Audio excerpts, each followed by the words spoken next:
ঘোষণা করে দিলেন, কুল ইন কুনতুম তুহিব্বুনাল্লাহ ফাত্তাবিউনি ইউহিব্বুকুমুল্লাহ ওয়া ইয়াগফির লাকুম যুনুবাকুম ওয়াল্লাহু গফুরুর রহিম। আল্লাহু আকবার বলেন, আরো জোরে আল্লাহু আকবার। আল্লাহ রাব্বুল আলামিন বলেন, হে নবী, কুল, হে নবী, আপনি ওই লোকেদেরকে বলে দেন যারা বলে আমরা আল্লাহ রাব্বুল আলামিনকে ভালোবাসতে চাই। হে নবী, ওই লোকেদেরকে আপনি বলে দেন দুনিয়ার বুকে যারা বলে আমরা ওই আল্লাহর সাথে মহব্বত করতে চাই, আপনি নবী বলে দেন ফাত্তাবিউনি, আপনি নবী বলে দেন তুমি নবীর জানি তারা অনুসরণ করে, নবীর জানি ইত্তেবা করে। যদি দুনিয়ার বুকে কেউ যদি আল্লাহ রাব্বুল আলামিনকে ভালোবাসতে চায়, যদি দাবি করে আমি আল্লাহর সাথে ভালোবাসবো, তাহলে সর্বপ্রথম হলো নবীর হলো ইত্তেবা, নবীর অনুসরণ। কেউ যদি বলে আমি শুধুমাত্র নবী বাদ দিয়ে আল্লাহ তাআলাকে ভালোবাসবো, তাহলে আল্লাহর ভালোবাসা সে পাবে না। আল্লাহ রাব্বুল আলামিন প্রথমে শর্ত লাগিয়ে দিল যে দুনিয়ার বুকে যদি আমি আল্লাহর সাথে মহব্বত করতে চাই, তাহলে সর্বপ্রথম ও বান্দা, ও গোলাম, তোমাদের কাম হলো আমার নবীর ইত্তেবা। আমার নবীর ইত্তেবা ছাড়া আমাকে পাওয়া যাবে না। আমার নবীর কথা অমান্য করে আমাকে আল্লাহকে পাবা না। আল্লাহকে পাওয়ার জন্য শর্ত হলো নবীর সমস্ত কথার মানা। বলেন ঠিক কিনা? নবীকে যদি না মানি আল্লাহকে পাবো না। প্রথম শর্ত আল্লাহ লাগাইলো যে কোন বান্দা যদি কয় যে আমি আল্লাহকে ভালোবাসবো, শুধু আল্লাহর ইবাদত করবো, কিন্তু মুহাম্মদ সাল্লাল্লাহু আলাইহি ওয়াসাল্লামকে, তাহলে কি আল্লাহ পাওয়া যাবো? আল্লাহ চকচকা ভাবে বলে দিলেন যে আমাকে যদি কেউ ভালোবাসতে চাও দুনিয়ার মধ্যে, তাহলে আমার নবী মুহাম্মদ সাল্লাল্লাহু আলাইহি ওয়াসাল্লামের ইত্তেবা করো। কেননা বিশ্ব নবীর যে ইত্তেবা করবে, তারপরে আল্লাহ রাব্বুল আলামিন বলে দিলেন যে ইউহিব্বুকুমুল্লাহ, যে বিশ্ব নবীর ইত্তেবা কেমন হবে? বিশ্ব নবী যা কিছু কয়ে গেছে, যা কিছু আমাদেরকে বলে দিয়ে গেছে, যা কিছু করার জন্য বলছে, সেটার নাম হলো কি? সেটার নাম ইত্তেবা। বিশ্ব নবীর পুরো চরিত্রটাই ছিল কি? কোরআন। কানা খুলুকুল কোরআন। বিশ্ব নবীর পুরো চরিত্রটাই ছিল কোরআন। বিশ্ব নবী যখন রাস্তা দিয়ে হেঁটে যায়, দেখা যেত জীবন্ত কোরআন রাস্তা দিয়ে হেঁটে যাচ্ছে। হযরতে আয়েশা রাদিয়াল্লাহু তাআলা আনহাকে জিজ্ঞাসা করা হলো, ও আয়েশা, আপনি বলে দেন বিশ্ব নবীর আখলাকের ব্যাপারে আপনি কিছু বলেন। আয়েশা রাদিয়াল্লাহু তাআলা আনহা বলেন, ও যুবক, ও সওয়াল করনে ওয়ালা, তুমি কি কোরআন তেলাওয়াত করো না? তুমি কি কোরআন পড়ো না? কোরআনের মধ্যে যা আছে, কোরআনের মধ্যে যা লেখা আছে বিশ্ব নবী, কেননা বিশ্ব নবীর পুরো চরিত্র কোরআন ছিল। আর বিশ্ব নবীকে যদি আমরা ফলো করি, তাহলে আমরা কি হয়ে যাবো? আমরা কামিয়াব হয়ে যাব। আল্লাহ রাব্বুল আলামিন বলল প্রথম যে দুনিয়ার বুকে যদি কেউ আমাকে ভালোবাসতে চাও, তাহলে বিশ্ব নবীর ইত্তেবা করো। আমরা বিশ্ব নবীর ইত্তেবা করলাম।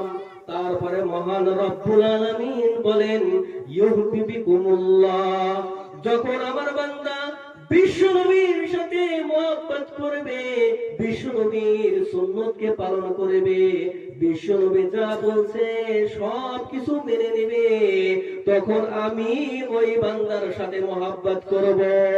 ইউহিব্বুকুমুল্লাহ, যখন তোমরা আমার নবীর ইত্তেবা করবা, তখন আমি আল্লাহ তোমাদের সাথে মহব্বত করব। বলেন সুবহানাল্লাহ। আরো জোরে বলেন সুবহানাল্লাহ। তাহলে প্রথম শর্ত তো জানলাম যে আল্লাহর সাথে মহব্বত করবার, তাহলে আগে নবীর ইত্তেবা। যখন নবীর ইত্তেবা করে আমাদের হয়ে যাব, নবীর কথা মানবো, তখন আল্লাহ তাআলা তারপরে কি বললেন যে তোমাদের সাথে তখন আমি কি করব? মহব্বত করব। যখন আল্লাহ তাআলা আমাদের সাথে মহব্বত করবেন, তখন আল্লাহ রাব্বুল আলামিন তারপরে বললেন ওয়ায়াগফিরু লাকুম যুনুবাকুম ওয়াল্লাহু গফুরুর রহিম। আল্লাহ রাব্বুল আলামিন বলেন যখন আমি তোমাদের সাথে মহব্বত করব তখন আমি তোমাদের সারা জীবনের গুনাহ খাতাকে maaf করে দেব। বলেন সুবহানাল্লাহ। আরো জোরে বলেন সুবহানাল্লাহ। সুবহানাল্লাহ বলতে কষ্ট হয় নাকি? কষ্ট হয়? সুবহানাল্লাহ বলে খালি লাভ আর লাভ। একবার যদি কেউ সুবহানাল্লাহ বলে তার মিজানের পাল্লা নেকিতে ভরপুর করে দেয়। বলেন সুবহানাল্লাহ। তাহলে সুবহানাল্লাহ বলে লাভ আছে না? আলহামদুলিল্লাহ ইয়ামলাউল মিজান। কেউ যদি আলহামদুলিল্লাহ শরীফ যদি বলে আলহামদুলিল্লাহ, তারও আল্লাহ তাআলা নামায় আমার কি করে দেয়? ভরপুর করে দেয়। তে আল্লাহ রাব্বুল আলামিন কি বললো? যে যখন আমি তোমাদের সাথে, তোমরা যখন আমার নবীর ইত্তেবা করবা, তোমাদেরকে আমি ভালোবাসবো, তখন সে ভালোবাসা শুরু হয়ে যাবে। আর যখন আমি আল্লাহ ভালোবাসবো, তখন তোমাদের সমস্ত গুনাহ কি করে দেব? মাফ করে দেব। আমরা গুনাহ মাফ চাই না? গুনাহ মাফ চাই না? নাই নবীর কথা মানবো তো? তাই আমি খালি নবী ঘেরো মানি, কিন্তু আমার ভিতরে নবীর একটা কথা পাওয়া যায় না, নবীর একটা সুন্নত পাওয়া যায় না আমাদের ভিতরে। কিন্তু আবার আমরা বড় বড় কথা কই, নবী ঘেরও ভালোবাসি। খালি 5 ওয়াক্ত নামাজ পড়লে কি হয় নি? খালি পাঞ্জাবি পড়লে কি হয় নি? মেলা মানুষ আছে না এরকম? নামাজ পড়ানো কেন করে? ইমানদার না আমরা? আমরা ইমানদার না? ইমানদারের প্রথম কি? ইমানদারের প্রথম পরিচয় কি? আমরা তো ইমান আছি, ইমান আনি নাই না? আমরা মুমিন না? নাই মুমিন না আমরা? কথা কোন টাকা? হ্যাঁ, মুমিন না আমরা? সবাই মুমিন। আমরা মুমিন হিসাবে দাবি করি, কিন্তু মুমিনের কাম কি এটা তো আমরা জানি না কেউ। মুমিনের কাম কি জানি কি আমরা? কেউ ওরকম জানি না আমরা। আল্লাহ রাব্বুল আলামিনের দরবারে যখন আমরা ঈমান আনলাম, আল্লাহকে এক আল্লাহ হিসেবে বিশ্বাস করলাম, তারপর মুহাম্মদ সাল্লাল্লাহু আলাইহি ওয়াসাল্লামের উপরে ঈমান আনলাম, তারপরে প্রথম যেটা বিধান ইসলামের মধ্যে ঈমানের পরে, সেটা হলো কি? নামাজ। কি? নামাজ। নামাজ হলো প্রথম বিধান আমাদের। ঈমানদারের দায়িত্ব হলো এটা। যখন আমরা আল্লাহ তাআলার দরবারে ঈমানের ঘোষণা দিলাম, সাথে সাথে আল্লাহ রাব্বুল আলামিন কোরআনের মধ্যে বলে দিলেন ইন্নাস সালাতা কানাত আলাল মুমিনিনা কিতাবাম মাওকুতা, যে তখন তোমরা ঈমানের সাক্ষী দিয়ে হালাই যাও, এখন তোমাদের উপরে প্রথম কাজ হলো সময়, নির্ধারিত সময় মোতাবেক তোমাদের নামাজ পড়া ফরজ। তাহলে প্রত্যেকজন মুসলমানের উপরে কি ফরজ? খালি মুসলমানের ঘরে জন্ম নিলে কি মুসলমান হওয়া যায় নিব? নামাজের কোনো খবর নাই, মুসলমান হিসেবে দাবি করে নিয়েছি। ইমানদারের প্রথম দাবি হলো নামাজ পড়া লাগবো। তার কি করা লাগবো? নামাজ পড়া লাগবো। ইনশাআল্লাহ আমরা নামাজ পড়বো তো? পড়বো না? নাই আজকে আমরা ওয়াদা করে যাই আমরা 5 ওয়াক্ত নামাজ পড়বো। নামাজ ছাড়া কিন্তু উপায় নাই। কিয়ামতের ময়দানে প্রথম হিসাব হবে নামাজ। আর নামাজের হিসাবে যদি আমরা ফাঁসে যাই, সব শেষ আমাদের। নামাজে কি হবে? সব শেষ হয়ে যাবে। কারণ আমরা প্রথম যেটা ইবাদত, প্রথম গেড়ে আমরা আটকে যাবো। প্রথম গেড়ে আর কি বাঁচবো গো? বাঁচবো না। আল্লাহ তাআলা কি বললেন? যে আমার বন্ধুর সাথে যখন আমার বন্ধুর তখন ইত্তেবা করবা, নবীর কথা মানবা, আমি ভালোবাসবো। আর যখন আমি ভালোবাসবো, তোমাদের সারা জীবনের গুনাহ খাতা কি করে দিব? মাফ করে দিব। বিশ্বনবী সাল্লাল্লাহু আলাইহি ওয়াসাল্লাম হাদিস শরীফে বলেন, আল্লাহ রাব্বুল আলামিন যখন কোনো বান্দার সাথে মহব্বত করে, তখন মহান রব্বুল আলামিন হযরতে জিবরাইল আলাইহিস সালাতু ওয়াস সালামকে এলান করে বলেন, ও জিবরাইল, আমি জমিনে অমুক বান্দার সাথে আমি মহব্বত করি, তুমি জিবরাইল তার সাথে মহব্বত করো। তারপরে জিবরাইল আসমানবাসী ওয়ালা ফেরেশতাদেরকে বলে, ও আসমানবাসীরা, তোমরা অমুক বান্দার সাথে মহব্বত করো। অমুক বান্দার সাথে আল্লাহ রাব্বুল আলামিন মহব্বত করে, আমিও মহব্বত করি, তোমরাও তার সাথে মহব্বত করো। তারপরে জমিনবাসীদেরকে বলা হয়, জমিনবাসীদের অন্তরের মধ্যে ওই মানুষের মহব্বতকে ঢেলে দেওয়া হয়। পুরো জমিনবাসী সব ওই মানুষটার সাথে মহব্বত করতে থাকে। পৃথিবীর মধ্যে দেখবেন অনেক মানুষ আছে, অনেক বড় বড় আল্লাহর বুজুর্গ আছে, তাদের জন্য মানুষ পাগল, তাদের জন্য তাদের কাছে তাদের সাথে মুসাফা করার জন্য মানুষ দেখবেন লাইন ধরছে। আছে না এরকম? আছে না? দেখবেন অনেক বড় বড় বুজুর্গ আছে, তাদের কাছে মুসাফা করার জন্য লাইন ধরা লাগে। মানুষই এত ভালোবাসে মানে পাওয়া চলে না। আছে না এরকম? দেখেন না আপনারা? তে আল্লাহ তাআলা কি করেন? কেন সর্বপ্রথম নাকি এই জন্যই আল্লাহ তাআলা ভালোবাসেন, কেন তিনি নবীকে ভালোবাসেন। সর্বপ্রথম নবীর সাথে ভালোবাসার সাথে সাথে তিনি আল্লাহ ভালোবাসেন। আল্লাহ যখন ভালোবাসেন তখন তার গুনাহ মাফ করেন। তারপরে আল্লাহ তাআলা হাদিসের মধ্যে হুজুর পাক সাল্লাল্লাহু আলাইহি ওয়াসাল্লাম বলেন যে আল্লাহ তাআলা যখন কোনো বান্দার সাথে মহব্বত করে তখন জিবরাইলকে বলে, জিবরাইল আবার আসমানবাসীদেরকে বলে, আসমানবাসীরা আসমান ফেরা জমিনবাসীদেরকে বলে, সব জমিনবাসীরা তার সাথে কি করে? মহব্বত করে। আছে না এরকম মানুষ? আছে দেখবেন দুনিয়ার বুকে অনেক মানুষকে দুনিয়ার মানুষ এরকম ভালোবাসে।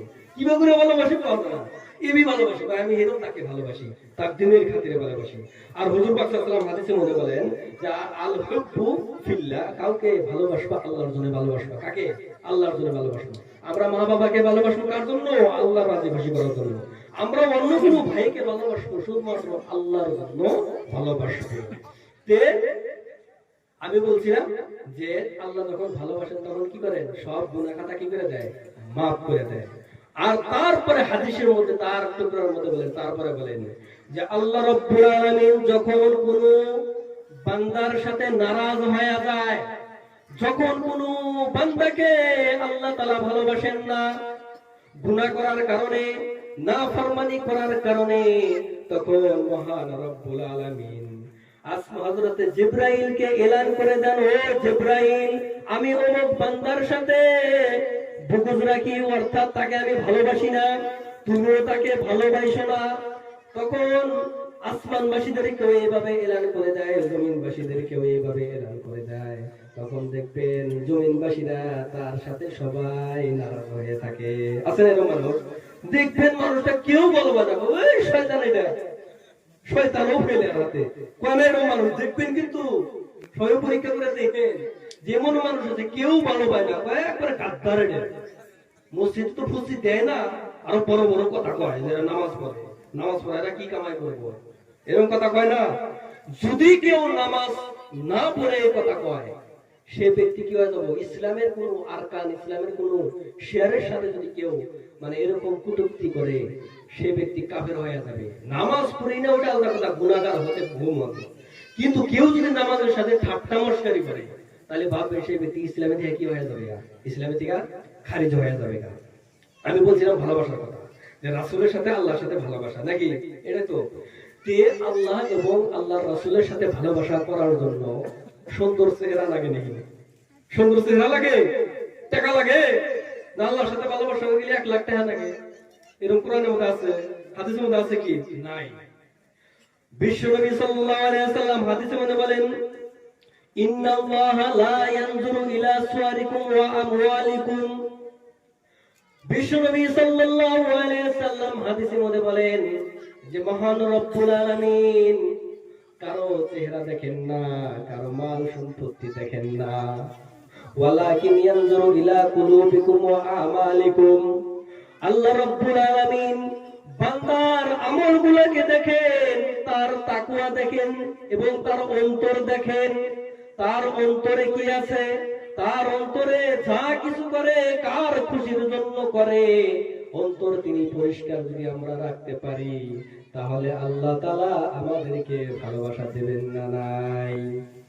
তাহলে কি বলে আমরা যে আল্লাহ কাকে ভালোবাসেন?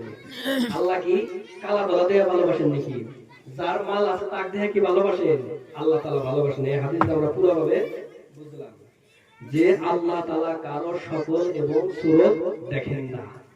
আল্লাহ তাআলা দেখেন মানুষটা কি ভালো আমল করে, আল্লাহ তাআলা এটা দেখবেন। আর আল্লাহ তাআলা মানুষের অন্তর দেখবেন, অন্তরটা তার কিরকম পরিষ্কার। কেননা এই অন্তরই হলো মানুষের কি জিসিমের মধ্যে, শরীরের মধ্যে এটা হলো সবচেয়ে গুরুত্বপূর্ণ একটা মাংসের টুকরা। এটা যদি শেষ হয়ে যায়, যেমন গাড়ির ইঞ্জিন আছে, ইঞ্জিন যদি শেষ হয় খালি বডি ঠিক গাড়ি চলবো না। ইঞ্জিন হলো গাড়ির মেন, নাকি? আর মানুষের ভিতরে যেটা ইঞ্জিন, সেটার নাম হলো কি? অন্তর, কলব। হাদিসের মধ্যে বিশ্বনবী সাল্লাল্লাহু আলাইহি ওয়াসাল্লাম বলেন যে ইন্না ফিল জাসাদি লা মুসবাহ, যে মানুষের শরীরে তোমাদের জিসিমে একটা মাংসের টুকরা আছে, ফাইন সলওয়াত সলওয়াল জাসাদু কুল্লুহু, যদি ওই মাংসটা যদি ভালো হয়ে যায় তাহলে সমস্ত শরীর ভালো হয়ে যায়।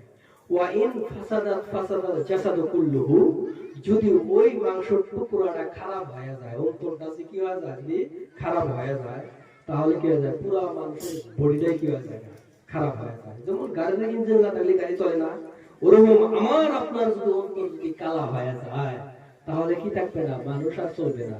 তারপরে মানে আলা ওয়াহিয়াল কলব, সেইটার নাম হলো, সেই মাংসের টুকরার নাম হলো কি, কলব, এই অন্তর। সেই জন্য অন্তরকে কি করতে হবে, আমাদের অন্তরকে পরিষ্কার করতে হবে। আর আমি বলি যে আল্লাহ তাআলা কি দেখেন না, সৌন্দর্য দেখেন না, আল্লাহ রাব্বুল আলামিন টাকা পয়সা দেখেন না। সৌন্দর্য কেমন করে দেখেন না, আপনাদের ঘটনা আমি একটা তুলে দিই।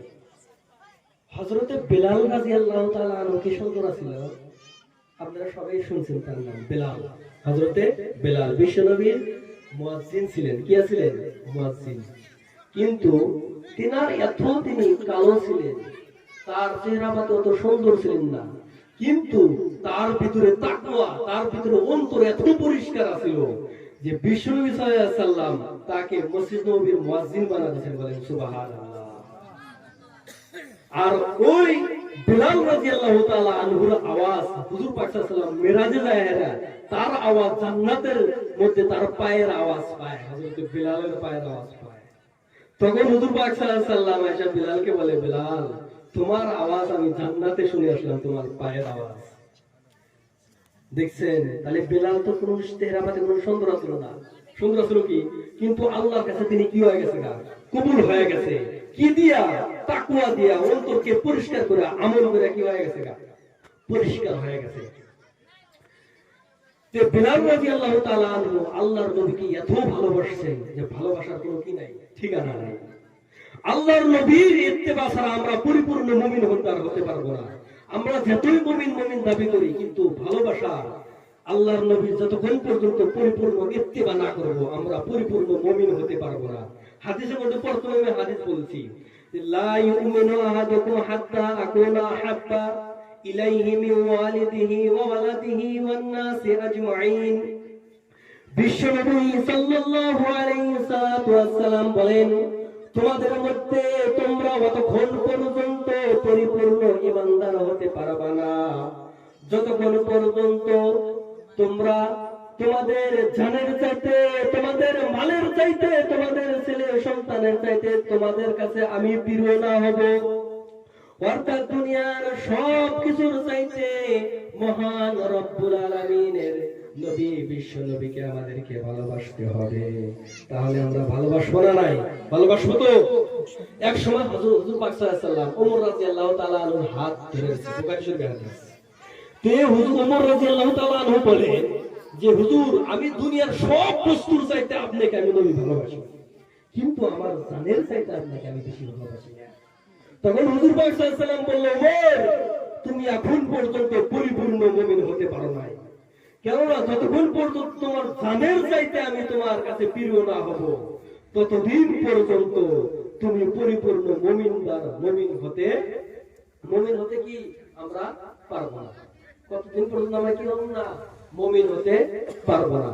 তাহলে চিন্তা করছেন, হযরত ওমর রাদিয়াল্লাহু তাআলা আনহুকে এই কথা কইছে। তাহলে আমাদের কি সব বস্তুর চাইতে আমাদের নবীর সুন্নতকে আমাদের কি করতে হবে, ভালোবাসতে হবে। নবীর সুন্নতকে যদি আমরা ভালোবাসি, নবীর সাথে আমরা কি থাকবো, জান্নাতে থাকবো, বলেন সুবহানাল্লাহ। আর আমরা নবীর সাথে জান্নাতে যেতে চাই না, নাই চাই না, কথার আওয়াজ নাই, মনে হয় সবাই ঘুম ধরছে।